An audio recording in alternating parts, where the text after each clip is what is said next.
按了葫芦起了瓢。嗯，说了你也不懂。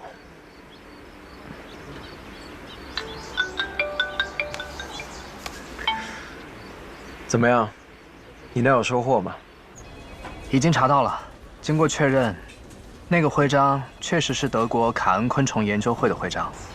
这个研究会在国立农业大学昆虫学院有个常驻的办公室，有9名本地员工，2名是女性，其中1位正在上班，而另1位在休假，我联系不上。联系不上？联系不上的这个叫什么名字啊？多大年纪啊？啊，她叫兰雅，年龄是29岁，是这个办公室里专门负责昆虫标本制作的工作人员。OK。照片已经拿到了，我这就发给你。发过来。照片发给老大。收到。好，那我就先挂了。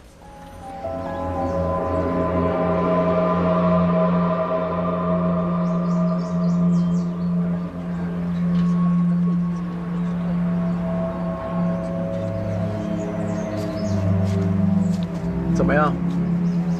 你看他的拳头。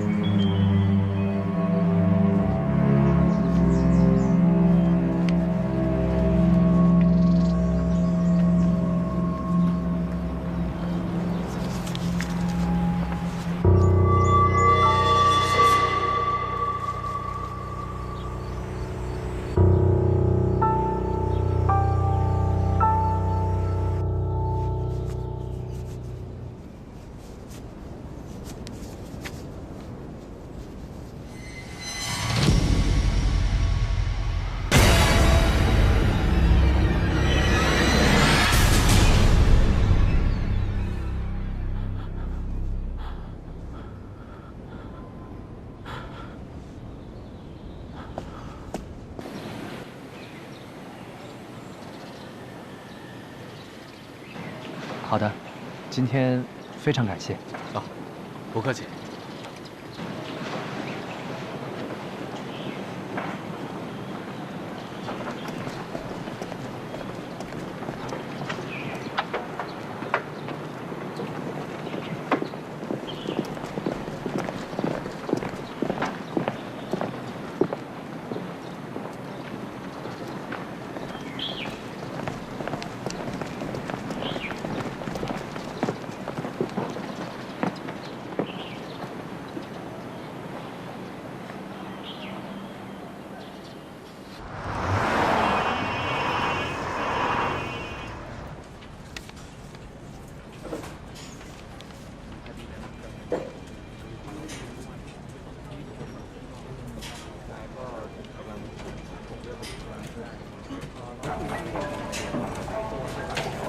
这么快就回来了？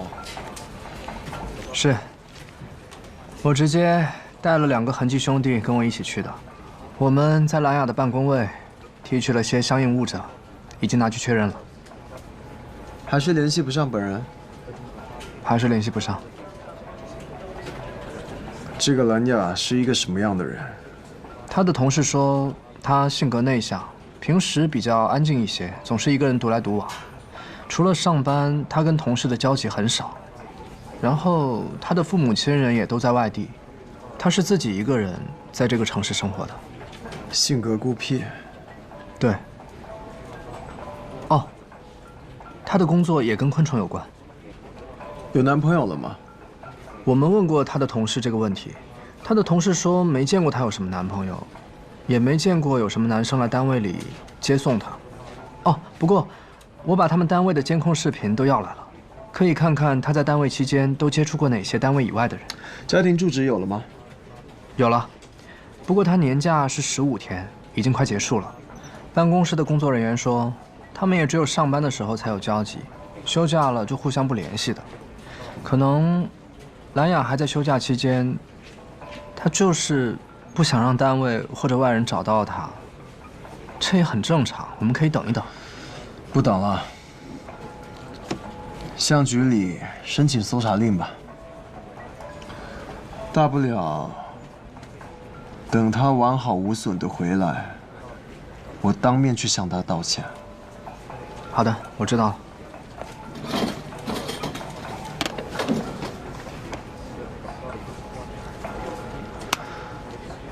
最好你休假结束就能出现，我宁愿去向你道歉。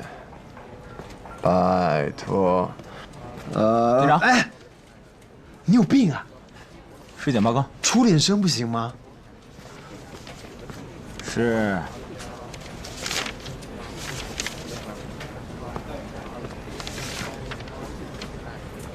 怎么放起这个了？龙魔王子，今天早上在公园里发现的尸体，就是他。皮林瓦。皮林瓦死了。死了。尸体检查报告显示，死者全身无任何外力伤痕，内脏完好，系因毒品注射过量导致心脏骤停而死。死亡时间今天凌晨12点到2点左右。天哪，怎么会这样？当初我那么喜欢他，这才多长时间？怎么就这样了？是啊，好像突然就被爆出吸毒了。他在剧场服装间里注射毒品的那张照片，还是当时各种媒体娱乐版的头条呢。男生也这么八卦吗？赶紧说正事儿了。你们在现场有找到针头吗？没有找到。没有。是，我跟痕迹的兄弟们确认过了。现场除了他贴身口袋里发现的那些即时贴，目前没有发现其他有用的物证。怎么可能找不到呢？一次性注射这么大的剂量，从注射到死亡不超过3分钟，现场怎么可能找不到注射器？除非是别人注射的。注射器被那个人给带走了。你还真靠谱啊！越来越靠谱嘞。说得对，怪不得他手里会攥着个袖扣。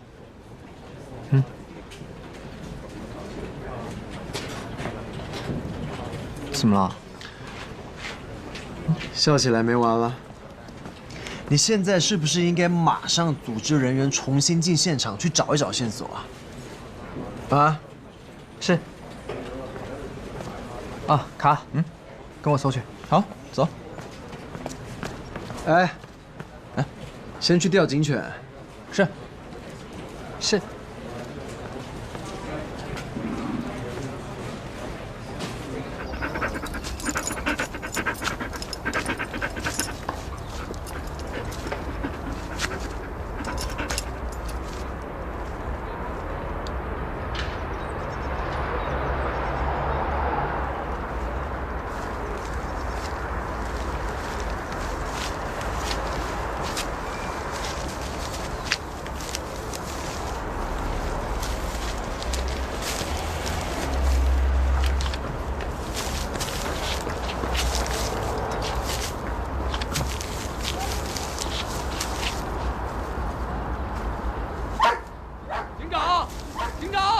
说，找到了，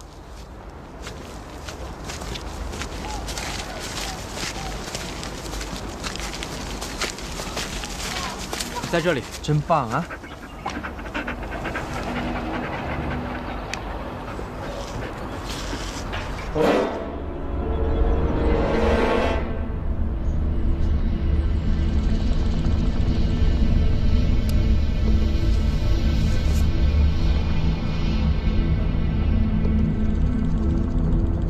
从皮林瓦死的地方到这里，也就是15、16米左右。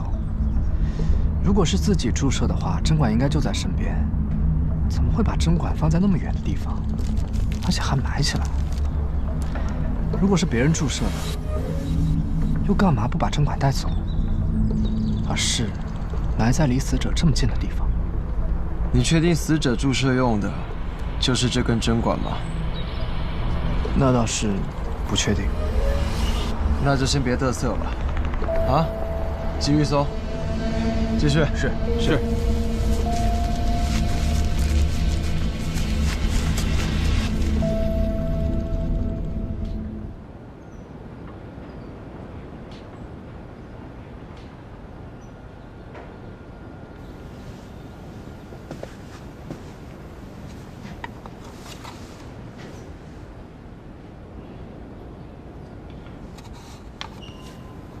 嗨，嗨。你脸色不太好，是没休息好吗？我每晚都休息不好，颈椎问题，一直找不到舒服的睡姿。那你有试过中医按摩吗？没有。所以嘛，你可以试一下，虽然不能根治，但是可以缓解。你的那个天呢？哦，他去学校报到了，明明是来留学的，可是来了快1个月了才去报到。有什么需要帮忙的吗？哦，我在受害者的小肠里面找到一部分蛆虫，我刚把它们安置好。谢天谢地，有了它们，我们最终的结论肯定会更准确、更可靠。没那么容易，你要知道，人类到达过火尸体的时间和普通尸体的时间是不一样的。在干燥的环境中，人类到达烧伤尸体的时间要比未烧伤的尸体提早1天。在潮湿的环境中，应该提早个4天吧。那具尸体已经高度的碳化，要确切的知道死亡的时间，还得考虑到现场环境的温度、湿度等，进行模拟，然后一遍又一遍的进行培育才行。可是不管怎么样，他们肯定比我们现场采集的样本要更直接、更可靠。那倒是。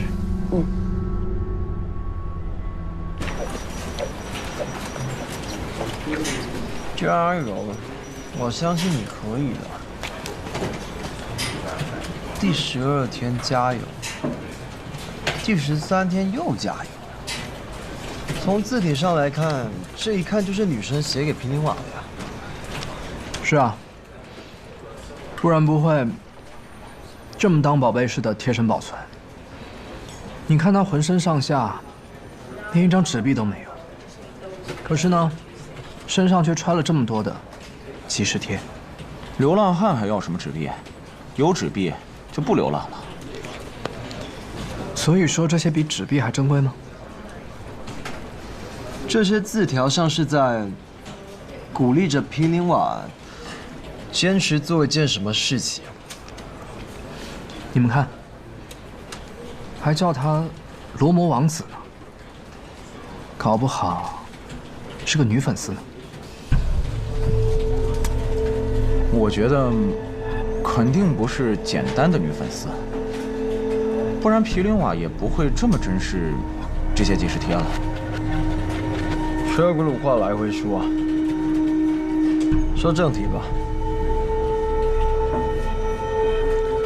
自杀还是他杀？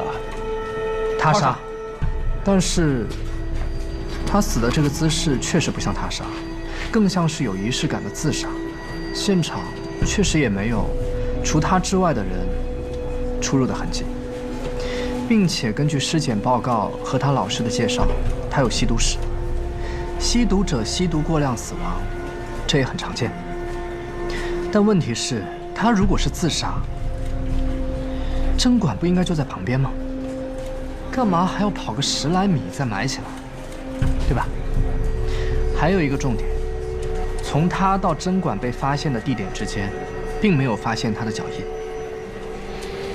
何况，他手里还攥着一个袖扣，死的时候攥得死死的，这说明了什么呢？说明他死前在努力地保存线索。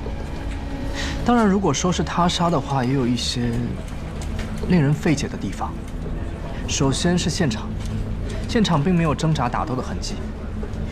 第二点，从验尸报告上看，针孔也是在胳膊上正常静脉注射的位置。难道他就乖乖地接受凶手的注射吗？其次，凶手为什么要把针管埋在现场附近，而不是带走？对吗？目前物证部门还不能确定就是这根针管注射的皮林瓦，还在检测。是啊，但如果不是这个针管注射的，那就更说明是他杀了。就像我刚才说的，杀他的那个针管已经被凶手带走了。OK， 如果是他杀的话，现场是第1现场还是第2现场？单从现场已有的物证来看，死者首先应该有一个女关联人。就是一直写这些即时贴送给他的。其次，可能还有一个男关联人。这个男关联人就是这个袖扣的主人。当然，这个袖扣也有可能是皮林瓦自己的，可能对他有什么特殊意义，所以一直保存着。作为曾经的恐惧大咖，有过这样的袖扣也并不奇怪。喂，你好。哦，好，马上。好，再见。警长，物证那边让咱们过去一趟。现在吗？对。卡。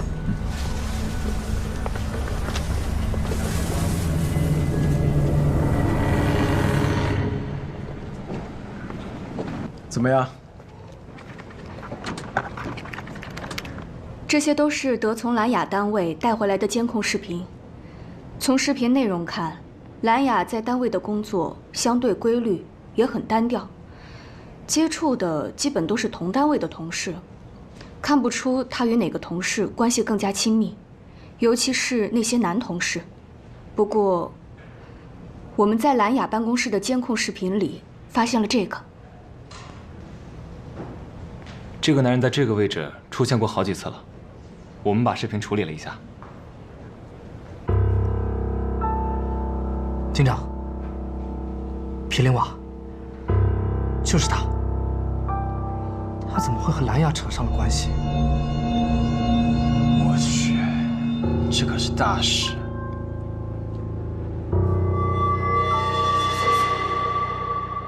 难道是皮林瓦杀了兰雅？不应该啊。那皮林瓦也杀了素潘和宗拉维蒙吗？还是只杀了兰雅？还有别的凶手吗？那他为什么要杀兰雅？难道是他杀了兰雅之后良心不安，畏罪自杀吗？哎，你到底是记者还是警察？当然是警察。那就别光提问，赶紧该怎么查就怎么查去啊！我教你个简单的，你先去问问伦威，在皮林瓦身上到底有没有纹身，或者看看皮林瓦右脚有没有小脚趾。我这就去。哎，回来，关杠这事陪你了。卡，这事你去办。同时开始排查全市范围内的各类监控，看看皮林瓦都在哪里出现过，都接触过什么人。是。还有，你去物证催一下针管的检测结果。好。一定要封锁消息，不能让媒体知道。明白。对啊，你跟我走，咱俩一起出去摸一摸皮林瓦的社会关系。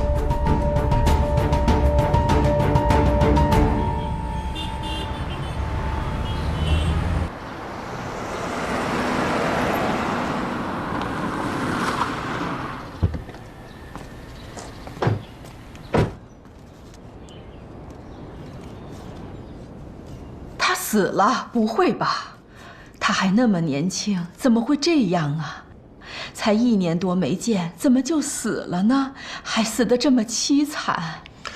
在你的印象中，他之前有没有什么仇人，或者得罪过什么人吗？伊台罗摩衍那，只有罗摩王子和他妻子西多是演员本人露脸的，其他演员都只能戴着面具。你说演罗摩王子的皮林瓦得罪的人能少吗？不过要说仇人，那肯定就是他当时的琴师和他的婢爵了。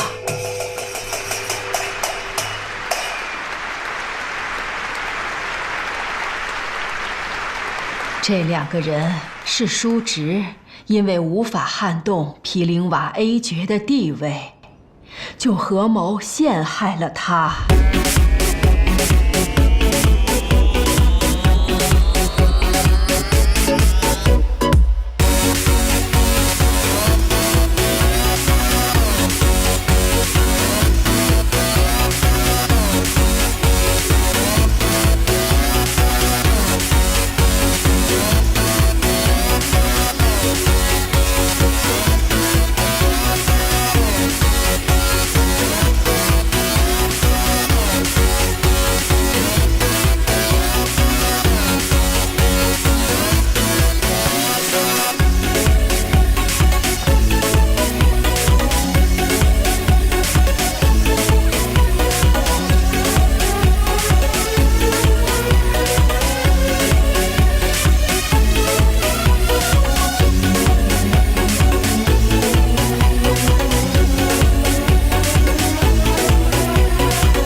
毗陵瓦事后反应过来，非常难过，觉得自己玷污了恐惧，玷污了罗摩系，玷污了罗摩王子，他就积极戒毒。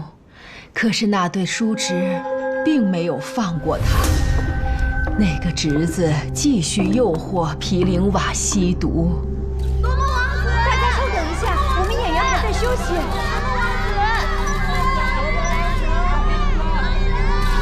不等了，我们去找他。走，跟我走。去接那个毗陵瓦哥哥。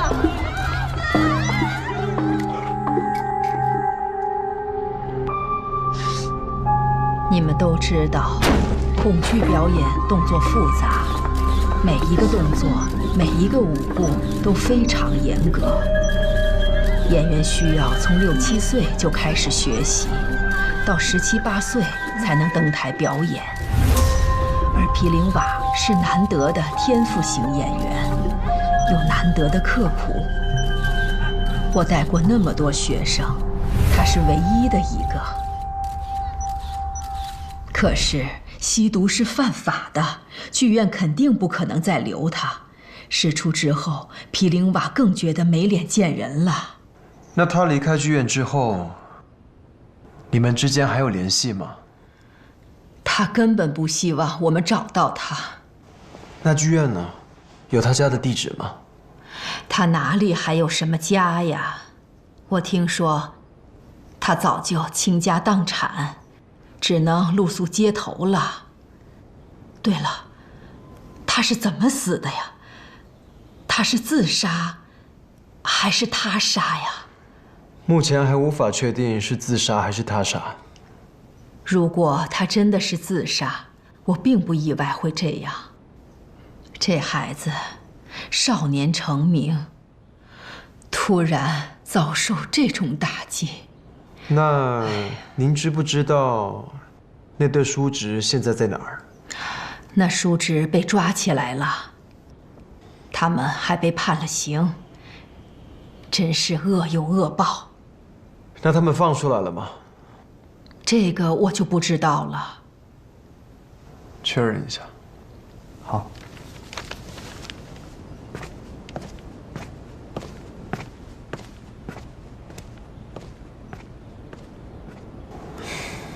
据您了解，毗陵瓦有交往的女朋友吗？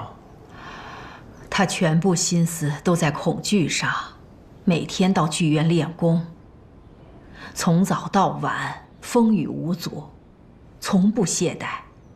他哪里有时间去交女朋友啊？您觉得毗陵瓦会杀人吗？他杀人？不可能吧？王八蛋！这小子在搞什么名堂？他居然敢监视警察！要把警长叫回来吗？再等等，别的活都放下，把收集的视频全都看完，看看还能查到什么。是。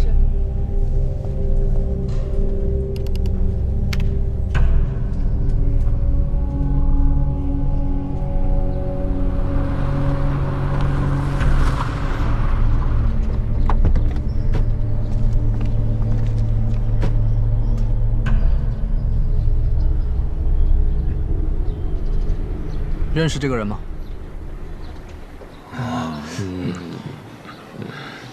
都别装了啊！我都打听完了，他一直住在这儿。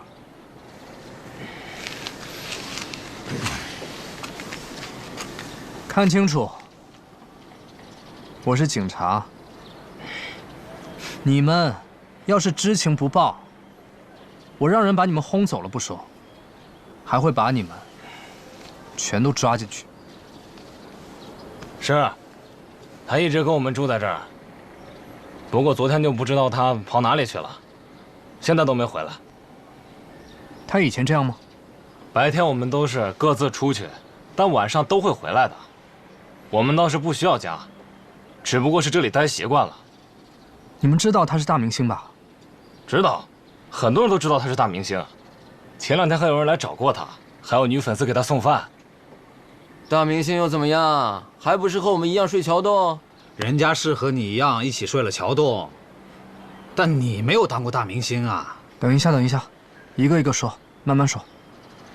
你先说，前2天谁来找过他？一个男的，不认识，拿着画像来的。不过不是来找我们。在南区，我是听他们议论的。拿画像？画像就是画出来的那种。什么样的男的？据说是一个年轻人，大概30来岁。说是还很帅气呢。还有那个女粉丝给他送饭，怎么回事？一个年轻姑娘，长得特别好看，几乎每天都会来给他送晚饭。每天风雨不误。他爱上她啦！对，我想起来了，他还给他写了首诗呢。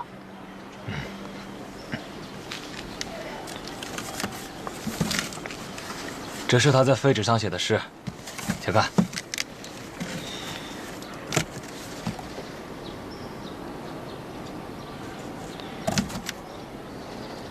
记一下。这些你们见过吗？见过，这些都是那位姑娘贴在送饭的饭盒上的，对吧？每次来送饭，饭盒上都贴一张。居然已经这么多了，这些怎么会在你手里啊？他到底怎么了？他没怎么。哦，那姑娘，你们刚刚说的那个送饭的姑娘，是她吗？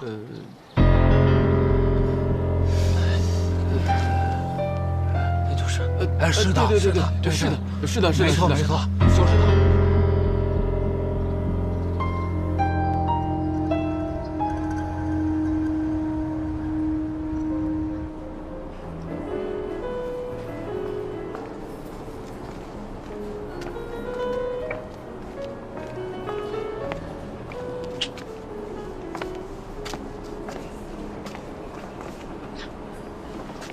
我来了曼谷快1年了，都不知道有这么漂亮的地方。你来了才1个月就知道了。不过也是啊，你连红灯区什么样你都知道。这是瓦拉里路推荐给我的。我就说嘛，他对你的感情不一般。吃的是一般，不过这里视野超棒。哎，我呢就是想带你出来散散心。我之前也带师兄来过一次。哎，你尝尝这家的木吉托，好像和你在国内的不太一样。哎，等一下，你的意思是说，你早就知道这儿了，而且已经来过了，对吗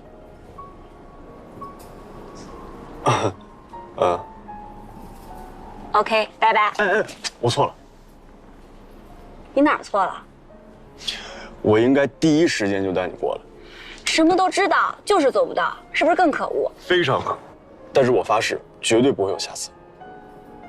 切，哎，不信你看，我为了和你多待一会儿，手机都关机了，谢绝一切外界联系。哎，你看那边，那边就是湄南河，夜景多漂亮，和我们山江一样。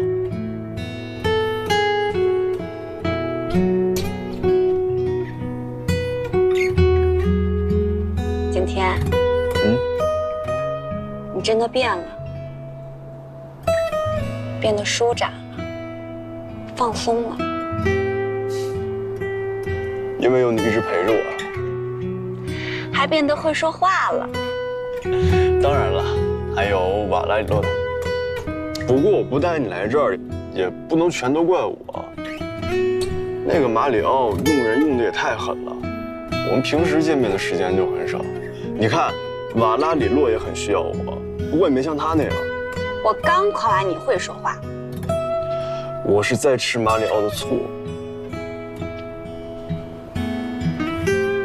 虽然我不相信，但是我愿意相信。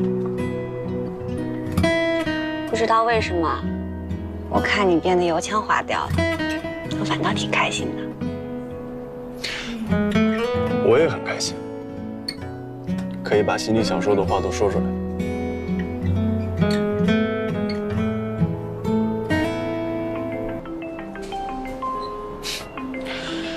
你看吧，我就说这个马里奥用人用得太狠。我跟你打个赌好不好？如果是马里奥，我给你100铢；如果是瓦拉里洛，你给我500铢。没问题，成交。500铢，现结。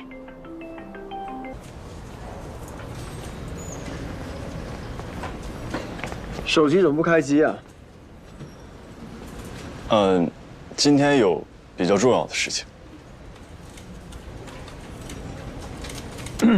金玲，你见过这个袖扣吗？为什么问我这个？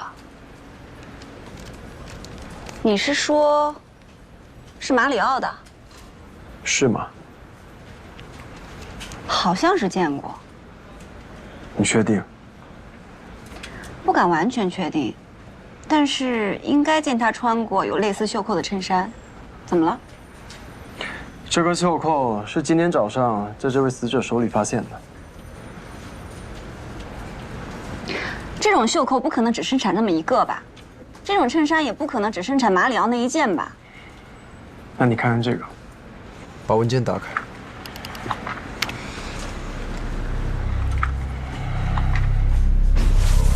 怎么会这样？所以我才想要问你。问我？问题是我也不知道啊。你认识死者吗？见过吗？没有，一点印象也没有。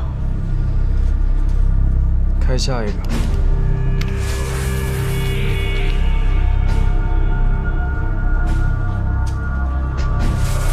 怎么会这样？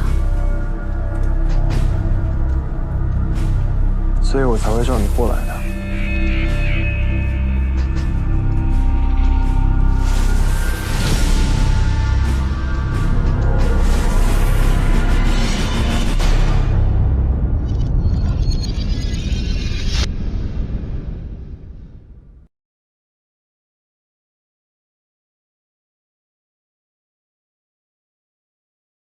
让一让。哎，唐教授你好，你好，欢迎回国。我是山东电视台经济频道的记者。这次0919号农药的专利通过呢，意味着您发现的昆虫冠状病毒重组实验方法呢，已经获得国家的正式承认。你能给我们简单介绍一下整个研发的过程吗？这个方向呢，我们搞了接近7年，研究方向的过程转折点，应该是我到了泰国以后。泰国的生物多样性给我们的研究提供了更大的纵深。昆虫的分类越多，我们占有的昆虫细胞系的样本也就越多。谢谢大家。唐教授，请问佳农生物科技股份有限公司17工程什么？恭喜朱总，这个问题恭喜唐总科学家，恭喜佳农。挺巧的，教授。专利技术本身已经相对成熟了，但是要提到投入生产，那可能是另外一项系统工程。谢谢大家啊！谢谢唐教授。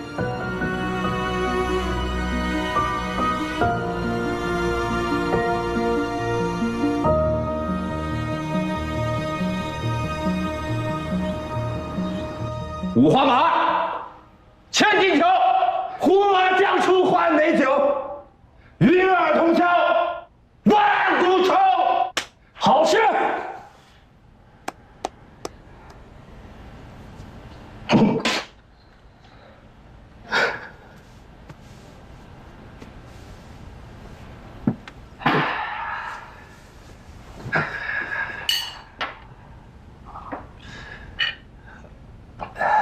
宋教授每次跟我们聚会的时候，开心了就会给我们吟唱这首诗。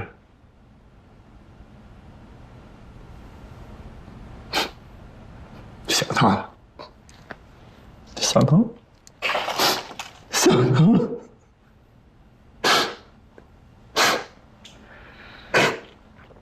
宋教授在天之灵，看见我们有今天这样的成果，一定会非常高兴、非常欣慰的。好，来，咱们集体喝一个，为了大功告成！干杯！为我们的老师干杯！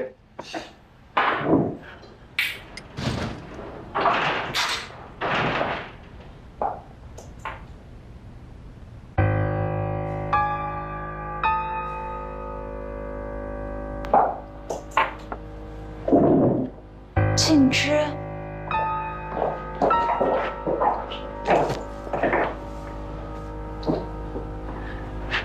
服务员，加个酒杯。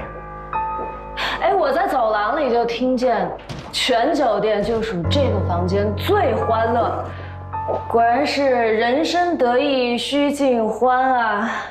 让我来沾一沾各位的喜气啊！哎，应该的，应该的，静之。咱们都是老同学，你今天来了，我特别开心。咱们4位好久不聚了，我提议，咱们为了静之，为了宋教授，再干一杯。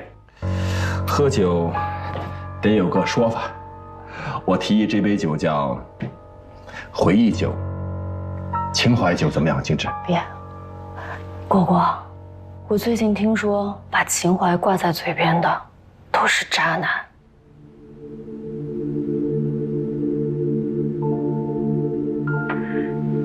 我就不跟渣男喝了。我喝，静之。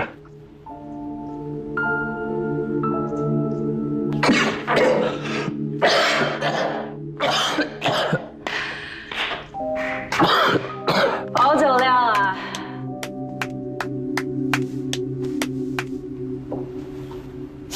我说你们这2个大男人，大功告成的时候不叫我，也太不地道了吧！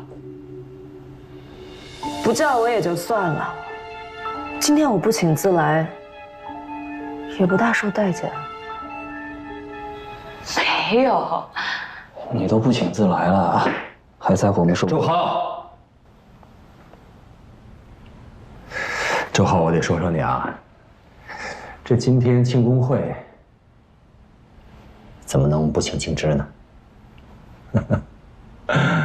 静之，我也得为我老同学周浩说2句啊。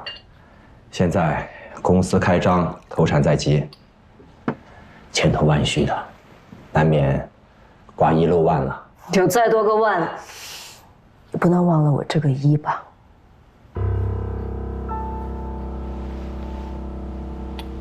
说的对，静之，我敬你一杯，我喝啊。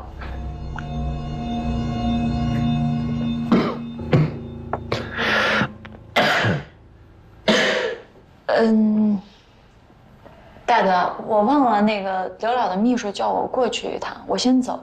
你们师兄妹好好聚。不好意思啊，静之，我就不陪你了。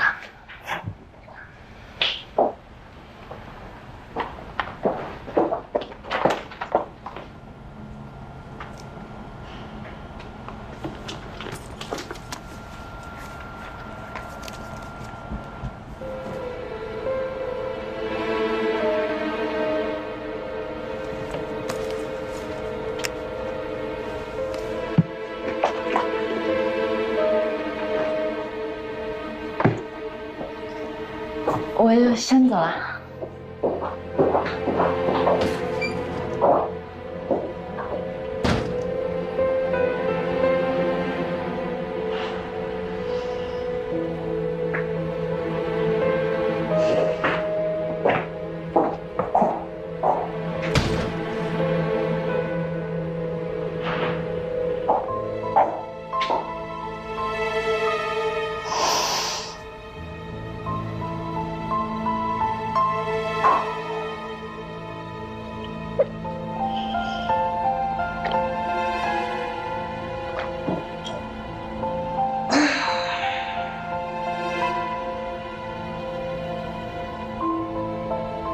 怎么着？当初宋教授死的时候，怎么跟我说的？现在都翻脸不认了是吗？能不能小点声和静之？哦，你们敢这么对我，我还以为你们2个什么都不怕了呢，原来还是有点怕的是吗？景之，咱们都是亲师兄妹，别说什么怕不怕的。哼，那就好。我今天就是想提醒二位，我们不但是亲师兄妹，我们还是同谋共犯。我们是一起害死宋教授的凶手。何景之，你他妈想干什么？我想干什么？你们当初怎么跟我说的？你们跟我说，因为找不到宋教授的核心数据，所以没有办法复制他的科研成果，这个事情只能放弃，让我把这件事情烂在肚子里，从此之后什么也不提，各自安好。我当初居然信了。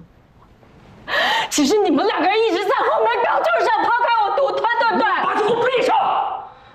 我告诉你，何景之，事情过去这么长时间了，当年的证据早就被淹没了，你他妈现在去告有意义吗？也许不能把你们绳之以法，但是让你们两个人身败名裂，专利被取消，还有公司散伙，是很容易的。何景之，你他妈就是个疯子！景之，别激动，咱们是亲师兄妹，有什么话好说好商量。周浩，坐下。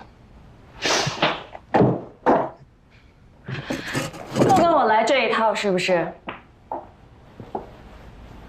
扮猪吃老虎呢？我算是明白了，我们这些人里边，最阴险的就是你。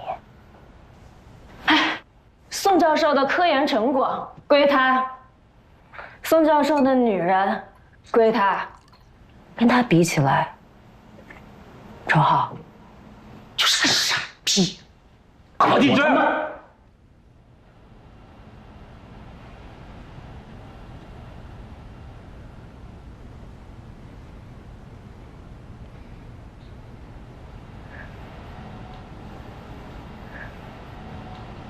你既然今天来了，有什么话敞开说，能答应的，我都答应你。我的诉求很简单，股东里加上我。行。股份的话，你有多少，我就要多少。可以。还有一条，唐纳德跟李果分手。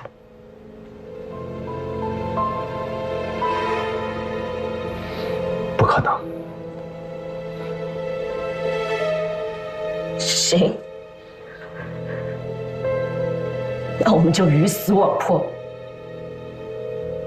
谁都别好。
向极限范围。我们不但是亲师兄妹，我们还是同谋共犯。我们是一起害死村长寿的凶手。你到底想干什么？我想干什么？你当初怎么跟我说的？你跟我说，因为找不到宋教授的核心数据，所以没有办法核实他的科研成果。这个事情只能放弃，让我把这个烂摊肚子，从此就想着也不许可了。我当场全信你，只是你不要人一直在后面找这在偷看我穿上拐弯的动作。我告诉你，时间过去这么长时间了，他当年的证据早就被淹没了，你到现在才告还有意义吗？有什么话好说好商量。爱鸡吃老虎呢，我算是明白了。我们之前认识，最明显的就是宋教授的科研成果归他，宋教授的女人归他，跟他比起来，赵，你就是傻子。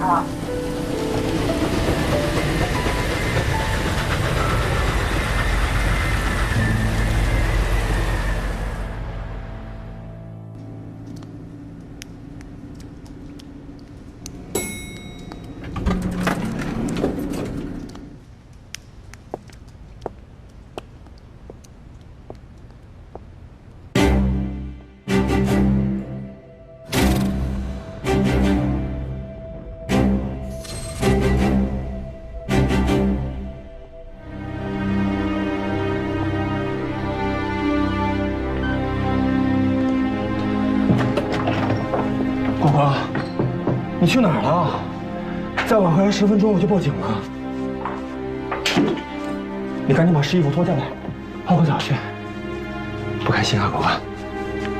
果果，怎么了？你想吃点什么？我给你做，果果。啊，泡杯热牛奶吗？啊，果果。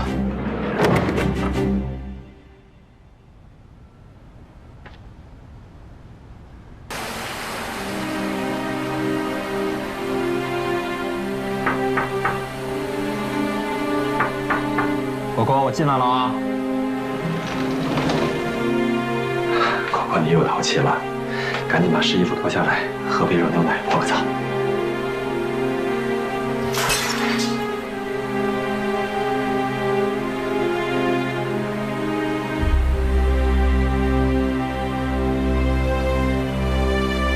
果果，你别动啊，我收拾干净你再起来。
果怎么了？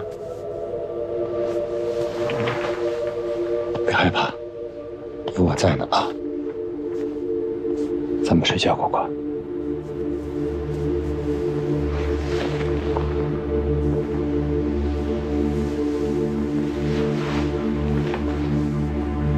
有我呢，不害怕，果果。闭上眼睛，果果，睡觉。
9点到9点半，就在宋教授原来的教研室见吧。大德让我顺便帮他拿点资料，他跟我说，钥匙在你那儿啊。怕什么呀？咱俩都是女人，我都不怕，你怕什么呀？我当然能代表大德啦，如果我都代表不了他，谁还能代表他呢？大德跟周浩都谈好了，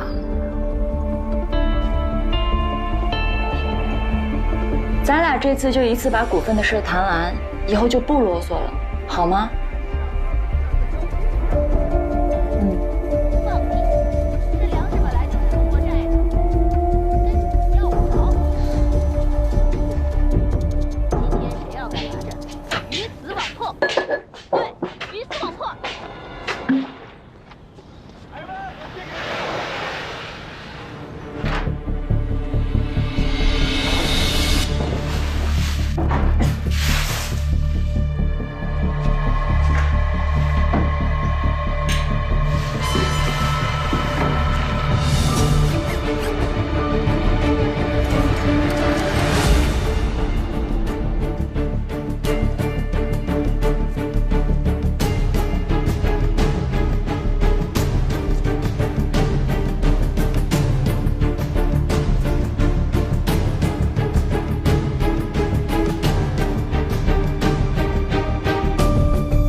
再过2天，这座城市将会为咱们2个人的名字而激动。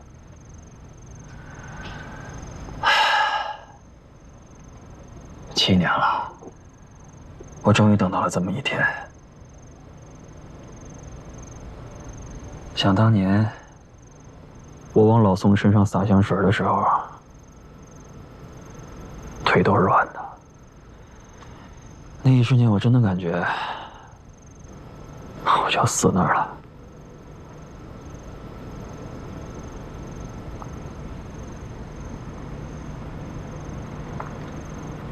辛苦了，兄弟，我敬你一杯。行了吧你，我就感慨一下，真正辛苦的是你。你要出成果、搞学术、转换生产力，这都得靠你啊！说实话啊，我呢就是你的一个打手。哎，行了，我有自知之明啊。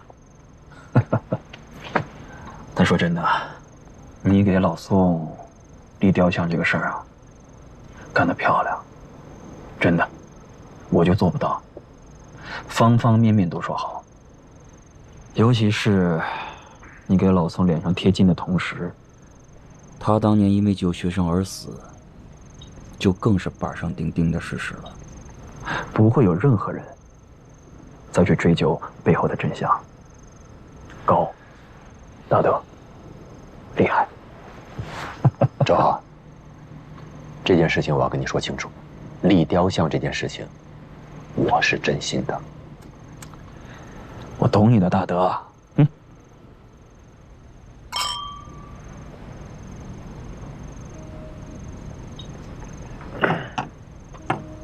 何静之那边怎么样了？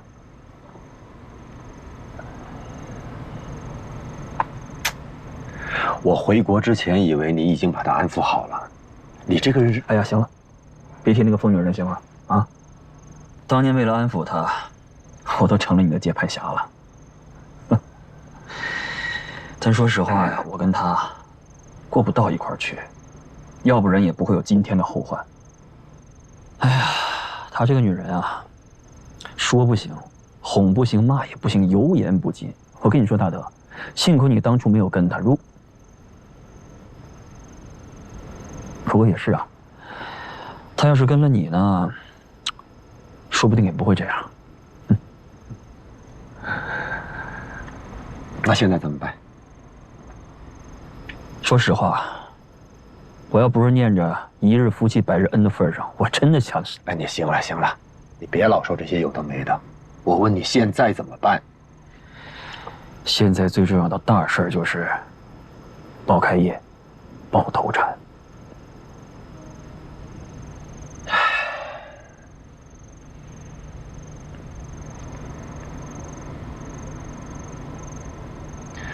何静之的股份从我的股份里面出吧。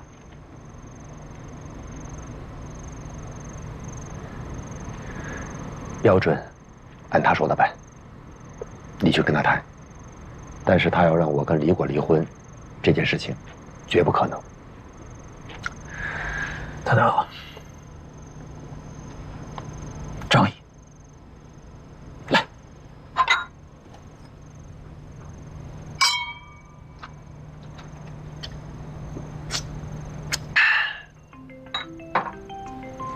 果果，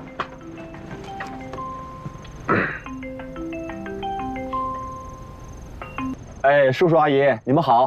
好，好。大德，你在外头呢？我在鹅岭呢，你们看。你们吃好啊！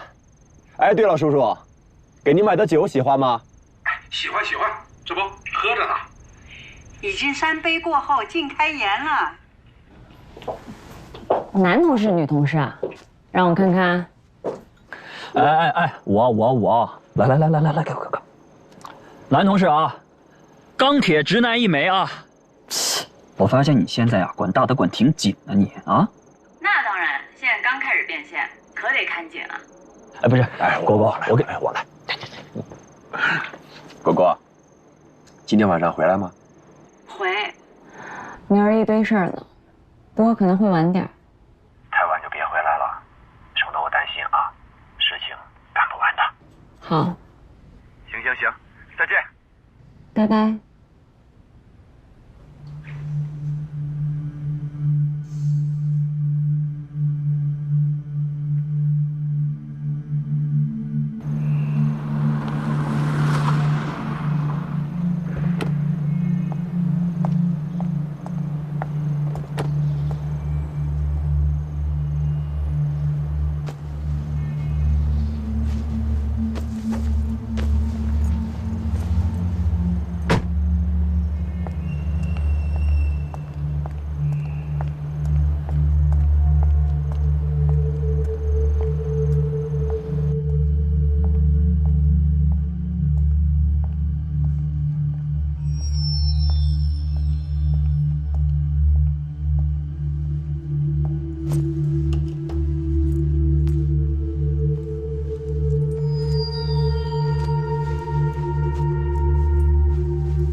总算来了。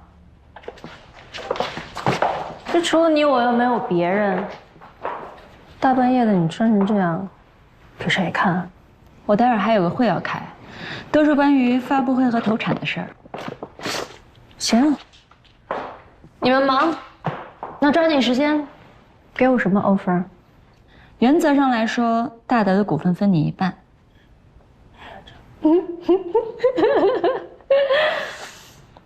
这还差不多。但是关于离婚的事儿，大德做不到，我也不会同意。如果这件事你答应，我就把我们拟好的合同给你，咱们继续往下聊。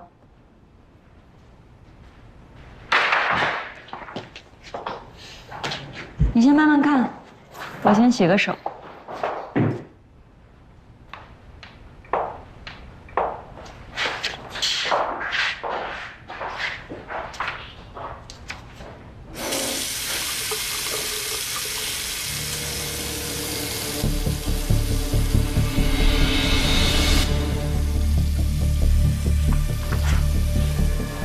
还有点诚意吗？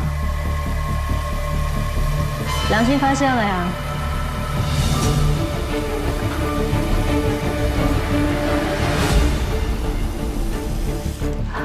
哎，不过你看，按照这一条来说，以我现在的股份占比，我是不是应该跟唐大德一样？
果，你回来了。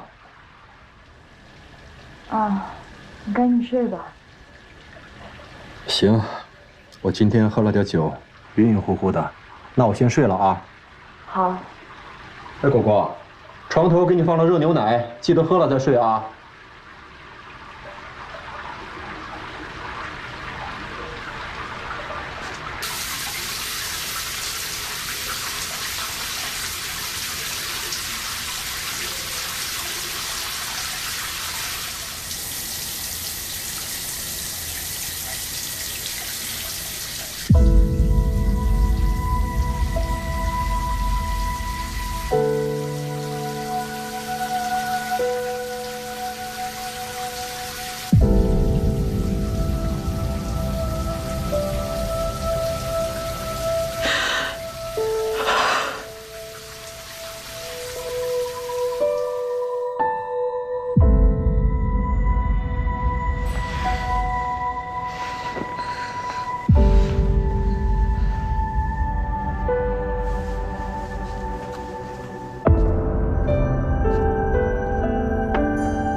小果果，太阳晒屁屁了，赶紧起床了。昨天聚会怎么样啊？两位老人挺好的吧？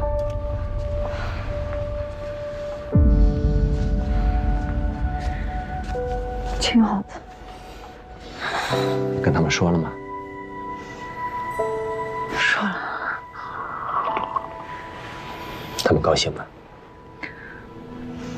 高兴。是不是觉得你特有眼光，没看错人呢？你开心吗，果果？我也开心。果果，我给你的承诺，终于就要实现了。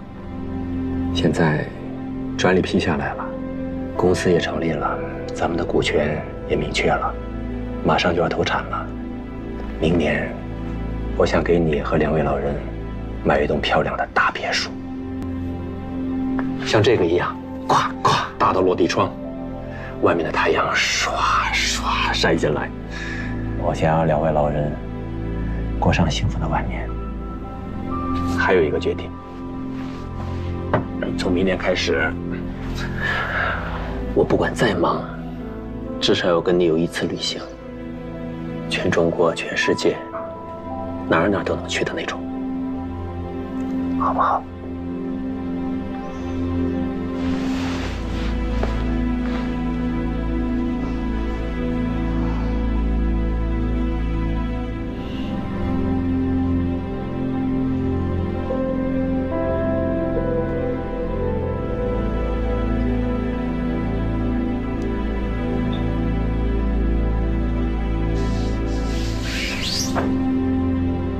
像，太像。怎么样，满意吗，果果？满意。大德这件事情啊，办得非常的漂亮。整个昆研所还有全省的昆虫学界就没有一个说不好的。有关领导呢也非常满意，还说了，咱们这个就是尊师重教的典范。谭教授，我们所里边这些老人啊，那都是交口称赞，都夸您呢。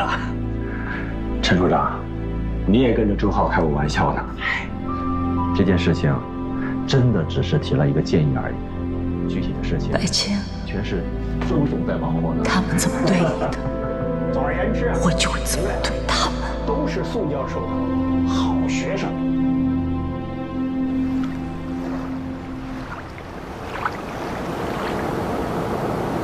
哎，大德，我问你啊，那个何静之这2天联系过你吗？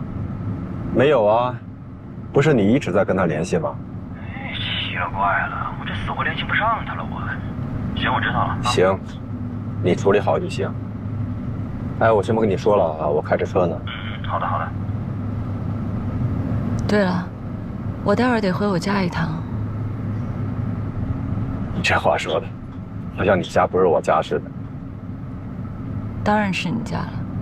我叔的身体有点不舒服，我回去看看他。今晚回不回来待定吧。太晚就别往家赶，省得我担心。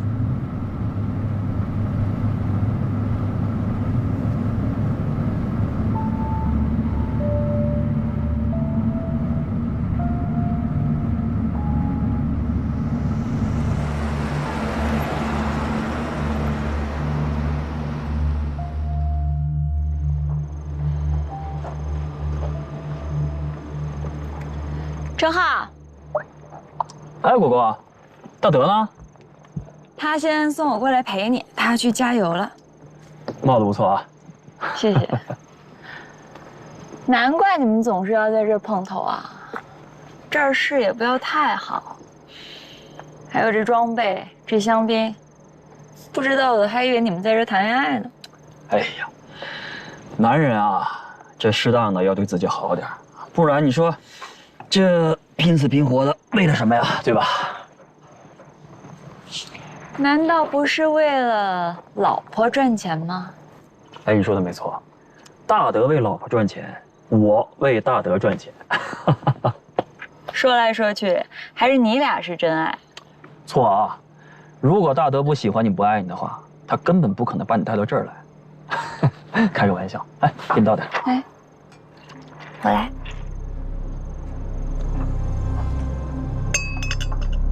啊，对了，大德没跟你说他这么着急约我来干嘛吗？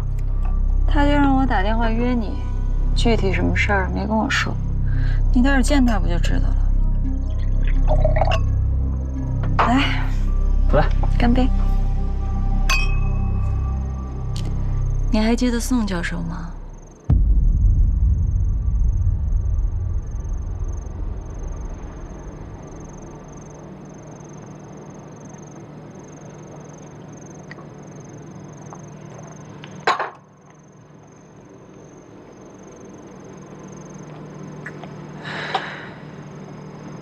过去的，就让它过去吧。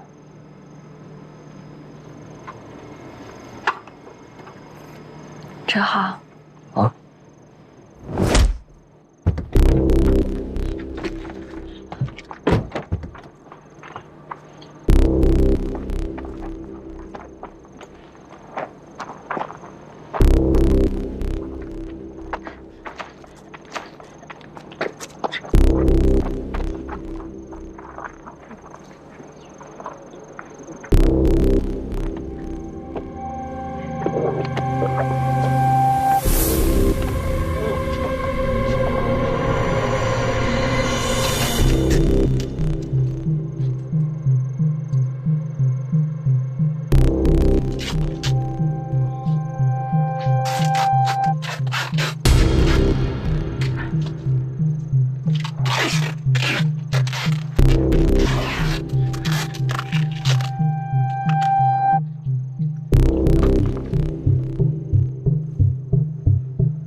静之死了？对。他什么时候死的？大前天夜里，在一个废弃的实验室里，被注射蜂毒而死。就是宋教授，您的导师经常用的那个实验室。他跑那儿干嘛去了呀？我给周浩打电话。不用打了，他也不见了。周浩不见了？对。不可能，我们昨天还联系着呢。我们说不见了，那他就一定是不见了。怎么会这样？行了，唐教授，您就别送了啊，耽误了您半天时间，挺不好意思的。没事儿，应该的啊。等之后还有什么需要的话，随时联系我们，我们都会配合的。那咱们的发布会和仪式还能搞吗？该搞搞，该办办，别耽误你们正事儿。景天，你去哪儿了？没事吧？没事。泰国那边给我打了电话，他们说师兄的死不是意外，不是意外。晴天，这到底是怎么回事？具体的没多说，就是说了一嘴，具体情况需要再等一等。那景天，你是先跟我们回去，还要再跟唐教授他们再聊聊？我先跟你们回去吧。这到底是怎么会这样？到底发生什么？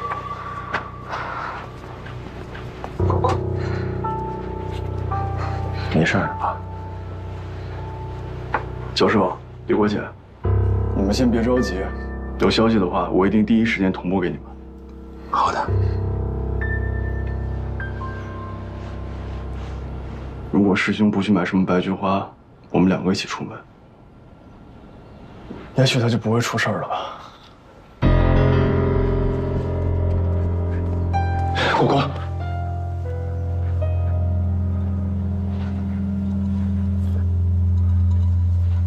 顾哥，别着急，咱们等警察的消息啊。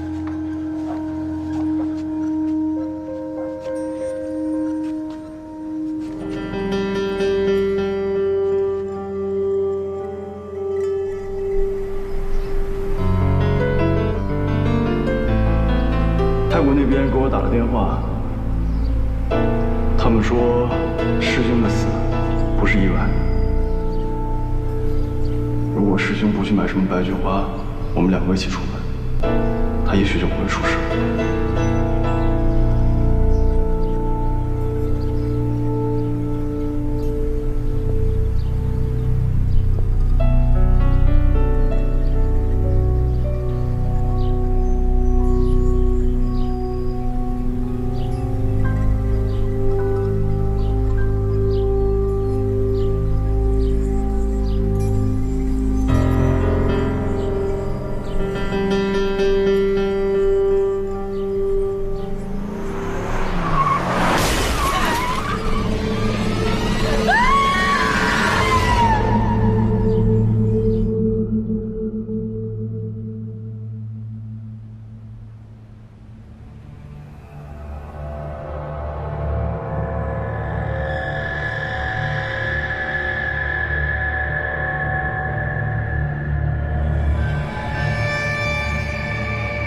当初宋教授死的时候，怎么跟我说的？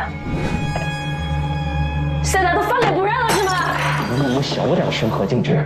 哦，你们敢这么对我，我还以为你们两个什么都不怕了呢，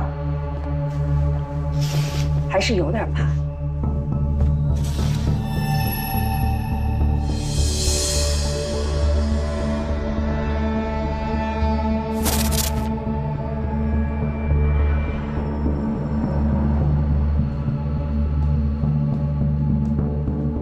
景之，咱们都是亲师兄妹，别说什么怕不怕的。那就好。我今天就是想提醒二位，我们不但是亲师兄妹，我们还是同谋共犯，我们是一起害死宋教授的凶手。何景之，你他妈想干什么？老郝，不跟我来这一套是不是？扮猪吃老虎呢？我算是明白了，我们这些人里边最阴险的就是你。哎，宋教授的科研成果归他，宋教授的女人归他，跟他比起来，周浩，你就是个傻子。我他妈何景之！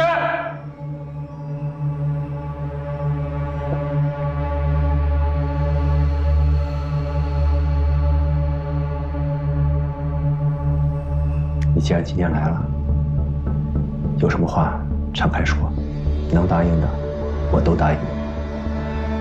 我的诉求很简单，股东得加上我。行。股份的话，你有多少，我就要多少。可以。还有一条，唐纳德跟李果分手。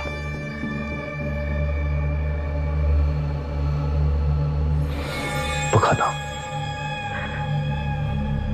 那我们就鱼死网破，谁都别好。